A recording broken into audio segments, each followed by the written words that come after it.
Antes de mais, um agradecimento aqui para estar aqui hoje, para falar de um tema que eu acho que é a cola disto tudo, não é? Do tudo aquilo que estamos falando aqui hoje. Muito bom escutar aí também os colegas dos módulos e é interessante olhar a perspectiva de regulatório, ah, como tivemos uma evolução e como os gargalos vão impactando a geração. E por outro lado também ver aqui os colegas falando do LCOE e das tecnologias e como vão evoluindo e vão tendo impacto na, na tecnologia de geração centralizada, também um pouco de geração distribuída.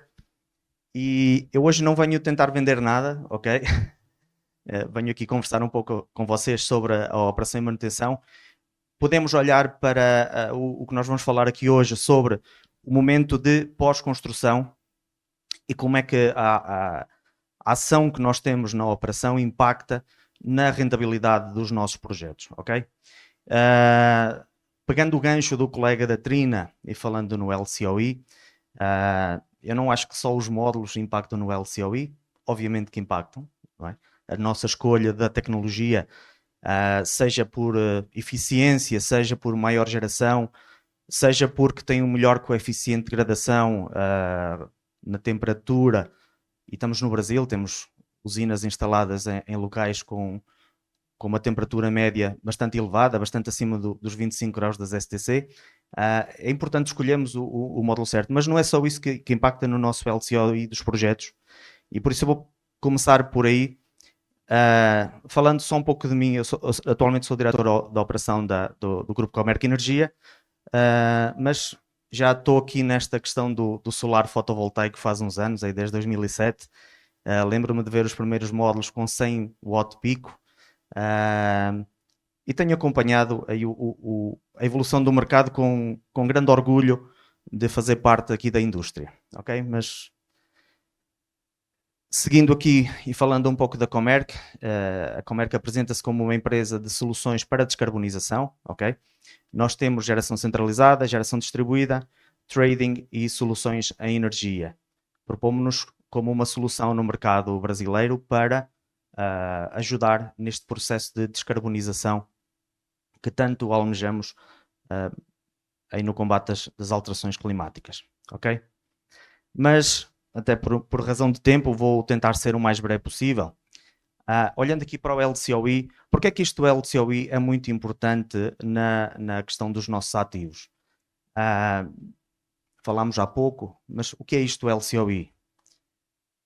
Basicamente é quanto me custa gerar 1 megawatt-hora, mas durante todo o ciclo de vida da minha usina, ok? E tal como o colega apresentou uma equação complexa, eu também trago aqui uma equação simplificada.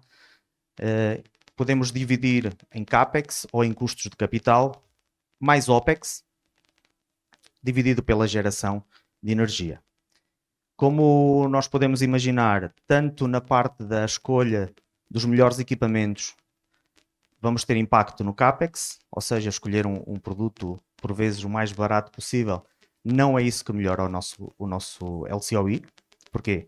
Temos impacto direto na geração, mas também decisões tomadas no início dos projetos vão ter impacto durante todos esses 25 anos do ciclo de vida da usina. Dou-vos um exemplo. Vou construir uma usina, mas eu não compro nenhum spare part. Todos nós sabemos que os sistemas não funcionam sempre e não têm avarias. É uma utopia, como é óbvio, não é? Então, o facto de eu não investir no CAPEX, eu depois, mais tarde, vou ter que comprar esses spare parts e o custo é bem maior do que se eu negociar à cabeça, no início do projeto, logo a compra dos spare parts adequados para o meu projeto. Outra questão que também falamos aqui são 25 anos, ou 30 anos, depende, ou até mais, não sabemos. Vocês acham que daqui a 10 anos temos o mesmo painel com o mesmo tamanho? É difícil. Será que temos componente de automação daqui a 10 anos? É difícil. Então é extremamente importante nós temos isso e considerarmos isso quando fazemos o nosso cálculo do LCOE, que é bem complexo, ok? É muito mais do que calcular o CAPEX e ter um real por watt, não é real por watt-hora, ok? É extremamente importante. Segunda coisa aqui de referir relativamente ao LCOI, e obviamente com o LCOI mais baixo ou melhor, não é? Quanto menor for o meu custo por cada megawatt-hora gerado, melhor. Este indicador é extremamente importante para eu calcular o meu preço de venda. Como vou assinar um PPA se não calculei o meu LCOI? Não é? Como eu vou considerar que vou vender energia no PLD a R$69 quando o meu LCOI são R$120? A conta não fecha, ok? Então, é um ponto a termos aqui em atenção para a sustentabilidade dos nossos projetos, ok? Um pouco linkando com aquilo que vimos, aqui o colega da Canadian falou, cara, mas já estamos fazendo storage com solar nos Estados Unidos, em outros projetos, em outros países. Também na questão da regulação falou-se na questão do wind offshore. Onde é que isso se encaixa tudo? Bem, não sei se vocês conseguem ver bem, a resolução não é muito boa, mas nós aqui temos o solar utility scale, que tem ali entre 24 e 96. Temos aqui o nosso wind onshore entre 24 e 75. Se nós formos multiplicar 24 por 5, dá-nos R$120. Então nós conseguimos observar que o custo para gerar um megawatt-hora, e isto é o mercado dos Estados Unidos não subsidiado, ok? O valor mínimo, eu não posso vender menos do que os meus R$120, mais impostos, mais margem, senão não fecha a conta. Se repararem, a tecnologia de solar mais storage, ok? Está aqui. É a terceira tecnologia não convencional com melhor LCOI, ok? Por isso, preparem-se porque o storage vai entrar e vai entrar com força, ok? Cada ano que passa, o nosso LCOI com storage vai se aproximando mais do preço que temos hoje. Okay? Isto tenham isso em atenção aí no futuro e nos próximos projetos. Como é que foi a evolução deste indicador ao longo dos anos? Pela primeira vez, desde 2009, 2023, o LCOI médio subiu. Okay? Tem vindo a decrescer todos os anos e no último ano subiu. Tal como foi referenciado há pouco, tivemos a questão da guerra da Ucrânia, inflação, desafios na cadeia logística, não é? O preço do container chegou a atingir valores astronómicos e tudo isso fez com que o LCOI subisse, apesar de que o mínimo tenha baixado um pouco. Ok, mas como é que isto tudo impacta aqui na operação de manutenção? Onde é que a conta fecha? Bem, só para vocês entenderem, no nosso LCOI, ou seja, quando eu digo, custa-me R$120 gerar um megawatt-hora, 88% é investimento, é custo de capital, ok? 12% são custos de operação e manutenção. Não vale a pena tentarmos cortar no AM ou etc, porque vai influenciar depois nos nossos resultados. Então, qual é o principal objetivo aqui da operação e manutenção das usinas? E novamente falamos para os 25 anos.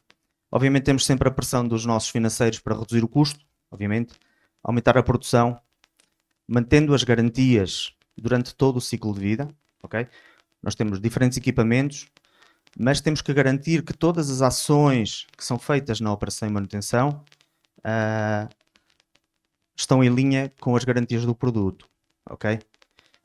Se eu tenho um inversor que avaria, a primeira coisa que o fabricante vai me pedir é onde estão os registros de manutenção desse inversor. Se eu tenho um módulo que está com células quebradas, o cara vai me perguntar qual foi a metodologia que eu utilizei para lavar os módulos. Okay? Será que faz sentido eu ter um sistema em que eu popo um pouco, mas depois eu perco a garantia dos módulos fotovoltaicos? São essas questões que temos que pensar quando estamos fazendo a operação e manutenção das usinas. Okay? E entender também que qualquer ação que temos vai ter impacto, quer seja na geração, quer seja no preço, não é? no custo, ou nas garantias dos nossos produtos. Bem, aqui olhando para o ciclo de vida das usinas, eu só tenho aqui uma lista que eu tentei colocar em cada estágio do ciclo de vida da usina, para que vocês entendam com que é que a operação ou a exploração do ativo depois tem que lidar, ok? Quando tenho um projeto inicial no design, qual é o PR que eu quero ter para o meu projeto? Qual é a disponibilidade mínima que eu tenho que ter para garantir que entrego a quantidade de energia expectável? E depois, como é óbvio, a escolha de equipamentos. E estávamos falando aqui há pouco disso. Nós observamos que a maioria das vezes a escolha dos equipamentos é baseada em CAPEX. Ok? Na minha opinião, é totalmente errado. Nós temos que nos basear nos cenários de LCOE que fazemos para os 25 anos.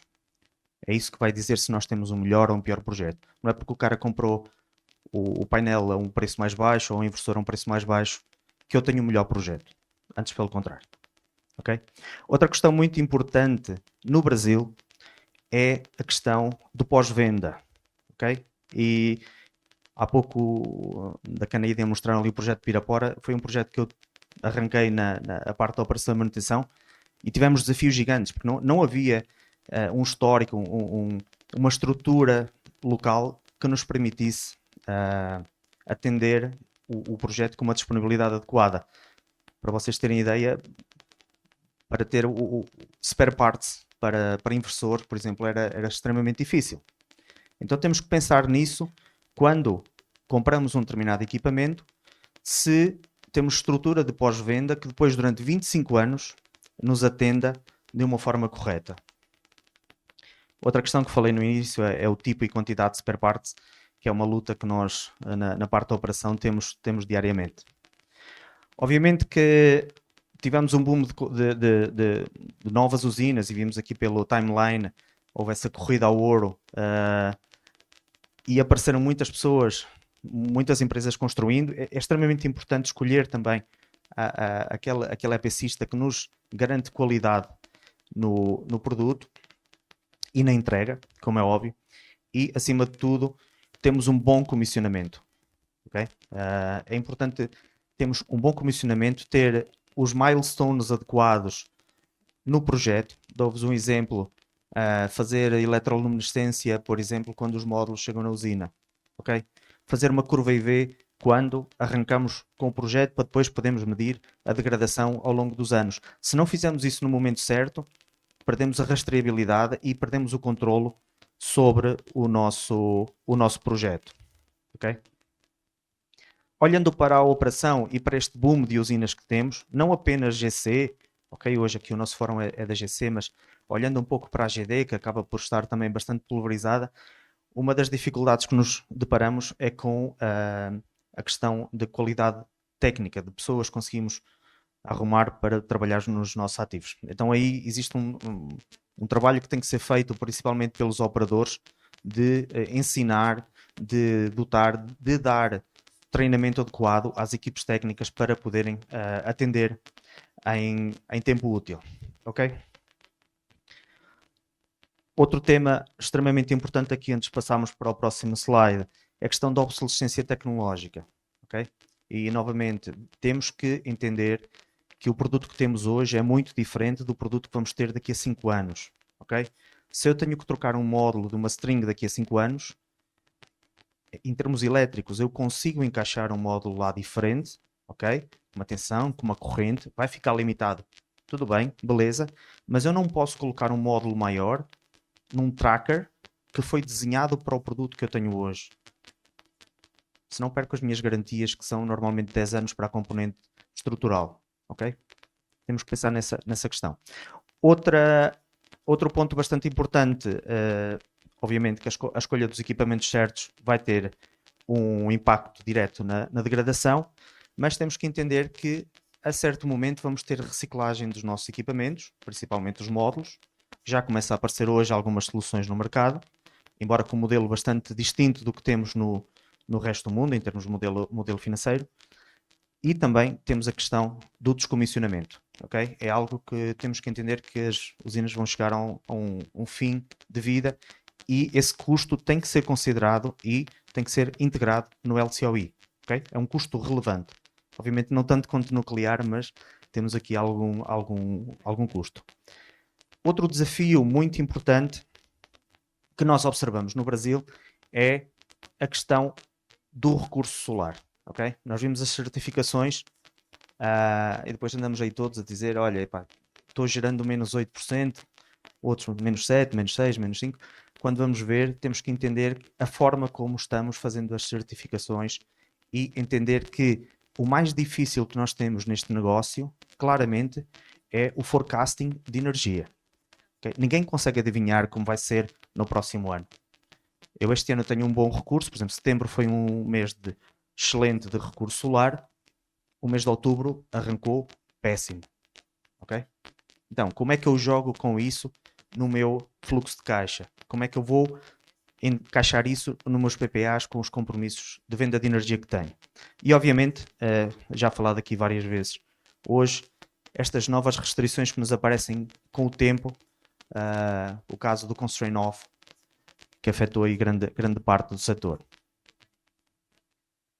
Avançando aqui esta é uma só aqui fazendo uma arquitetura simples, mas basicamente isto é bastante complexo aqui o sistema fotovoltaico e pego aqui o da norma da IEC, mas basicamente uma usina fotovoltaica é algo bastante simples. Entra sol ou radiação, sai eletricidade, ok? Então, cabe-nos a nós cuidar de tudo isto que está aqui no meio para termos um bom PR e uma boa disponibilidade. Numa ótica de acompanharmos as nossas usinas, é extremamente importante utilizar os KPIs certos, ok? Temos aqui os tradicionais, o nosso PR e a disponibilidade. Obviamente que o PR temos que fazer a distinção quando temos módulos monofaciais ou módulos bifaciais.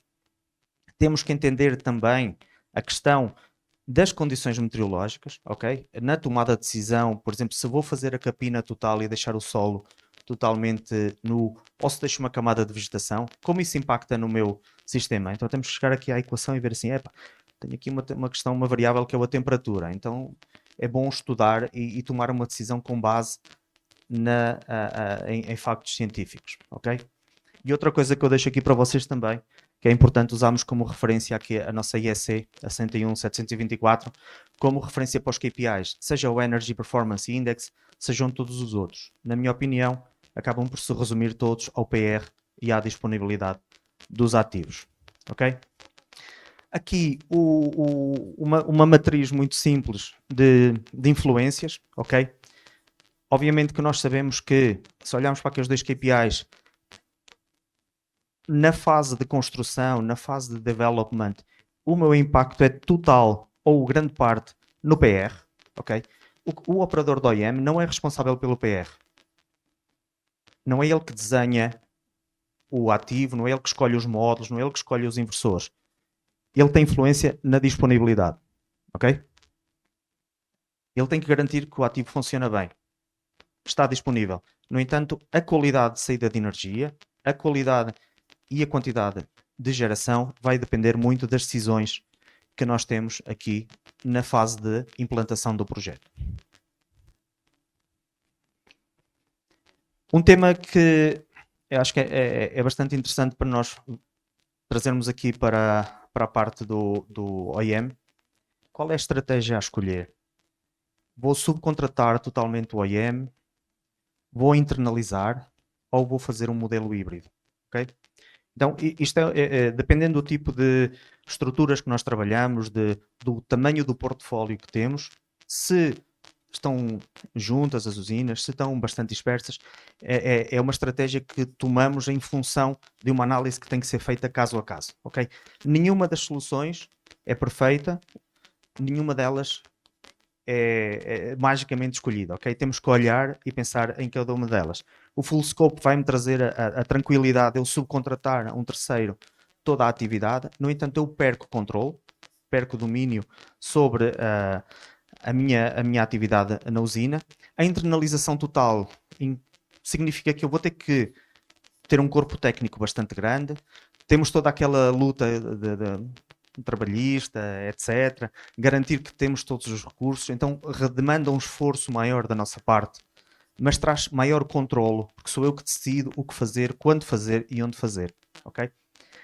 E o que nós observamos hoje no mercado é este modelo híbrido em que muitas empresas estão assumindo uma parte não core, lavagem de placa, capina, etc., está sendo subcontratada a terceiros e internalizamos o que é core e tudo aquilo que tem impacto na geração.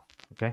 Então, não existe, a minha opinião, é que não existe uma fórmula mágica, temos que avaliar essa subcontratação ou não em função de cada um dos projetos. Estou aqui já ficando quase sem tempo. Quero-vos trazer só alguns exemplos e puxando aqui ao tema da rentabilização e eficiência das plantas de grande porte. Eu acho que é extremamente importante. Nós temos consciência que temos que fazer usinas com bons equipamentos, mas acima de tudo dotá-las de medição, de automação suficiente que permita depois na operação usar a tecnologia, usar as ferramentas que nós já temos hoje ao dispor no mercado. O mercado está cheio de ferramentas, é importante escolher as corretas, mas que depois nos permitam tomar uma decisão. Vejam aqui, eu tenho aqui um exemplo de uma lista com mais de 150 mil alarmes.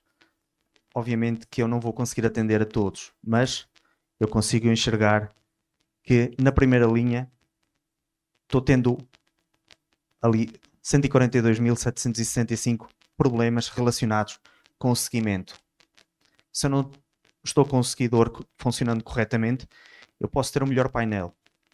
Se o tracker está desviado, ele não vai gerar a melhor quantidade e a quantidade adequada. É um exemplo. Outra coisa muito importante é o seguinte, aqui o segundo ponto, que é a falha de resistência de isolamento ou ilhamento. Quando eu tomo a decisão de colocar ou não um Canaflex, que são cêntimos no custo do CAPEX, ok? Isto deixa-me bastante irritado. Está aqui o meu diretor de engenharia que sabe disso. É a segunda fonte de mais problemas que nós temos, ok? E depois não é só trocar um cabo. Abrir vala, colocar cabo, voltar a fechar, com todos os riscos de tocar numa rede de média tensão, de ter um problema maior, porque eu poupei alguns cêntimos durante o meu CAPEX, ok?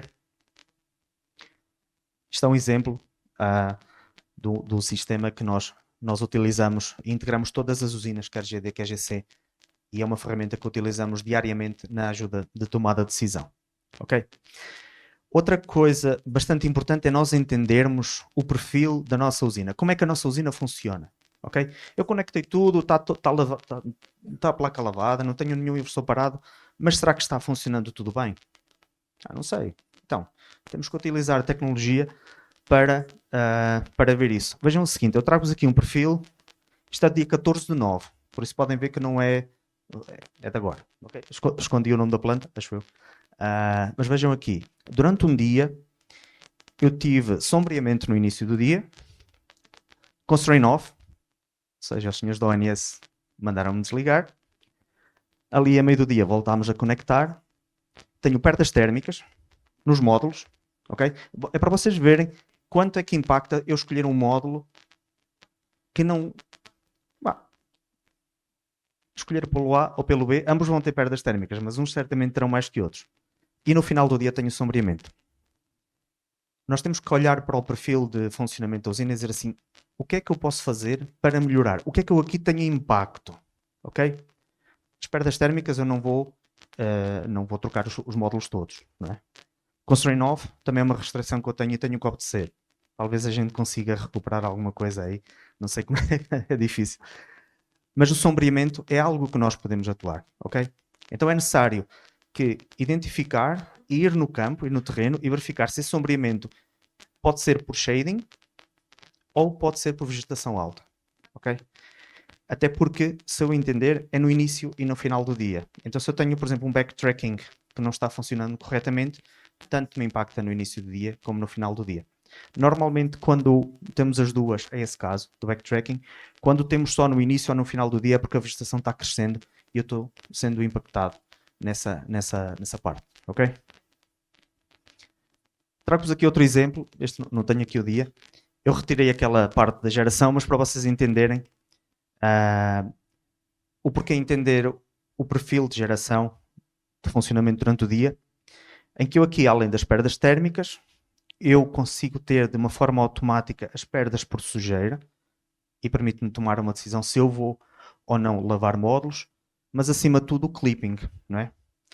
Este cenário que eu trago aqui é de uma usina que nós temos que tem um overload DC bastante bom e obviamente que eu tenho um clipping, ou seja, estou perdendo esta energia para fora. Então eu com isto consigo fazer um dimensionamento correto de que quantidade de storage eu posso colocar aqui para absorver esta energia e depois utilizá-la no futuro, ok? Outra questão também muito importante, e aqui embaixo é só apenas um exemplo de um gráfico em que eu consigo saber onde a minha geração atual está desviada da geração expectável. E aqui tem aqui o early afternoon, ou seja, durante a tarde, ali no início da tarde, eu tenho perdas adicionais, ok? Então aqui é importante enxergar e entender porquê estas perdas, ou se é aquela questão, digo já, aqui um spoiler, é ali aquela questão do clipping, que é quando estamos o momento de pico da usina, estamos não aproveitando essa energia, ok? Para terminarmos, tudo isto, e daí a importância de utilizarmos a tecnologia nas nossas operações, para a nossa tomada de decisão. Este aqui é um exemplo de uma lista que nós utilizamos também todos os dias, em que nos permite tomar decisão não apenas técnica, mas também financeira. Okay? A primeira linha, se vocês repararem, eu tenho aqui a categoria Down Combiner String. Okay? Tenho aqui uma Combiner Box que está estão fora. Okay? Tenho aqui qual é o Weekly Impact, 13 mil reais. E qual é o Action Cost? Quanto me custa reparar? 6.500 reais. Então aqui eu tenho aqui um payback inferior a uma semana. Obviamente, quando eu estou tomando a decisão e tenho esse controle sobre a operação e manutenção, eu consigo redirecionar o meu time e dizer assim, vai atuar onde está com impacto maior e onde eu tenho um tempo de payback melhor. O segundo caso não é combiner parada, mas é combiner com low performance, ou seja, eu consigo comparar uma string com as que estão ao lado e identificar que efetivamente é uma baixa performance. Okay? Por exemplo, aqui nós vimos que o meu payback time são 15,3 semanas. Então, talvez não faça sentido fazer uma ação já e esperar pela próxima manutenção preventiva para aferir se interessa ou não fazer isso. Okay? A lista está aqui com mais alguns exemplos. A partial loss capacity ou o backtracking, que tem que ser ajustado. E, por final, tenho aqui a lavagem dos módulos. O sistema também me diz quanto é que eu estou perdendo por semana com sujeira e quanto é que custará lavar os módulos. Terminando aqui no tempo. Se tiverem alguma dúvida, também vou ficar por aqui e podemos conversar um pouco. Tá bom? Obrigado.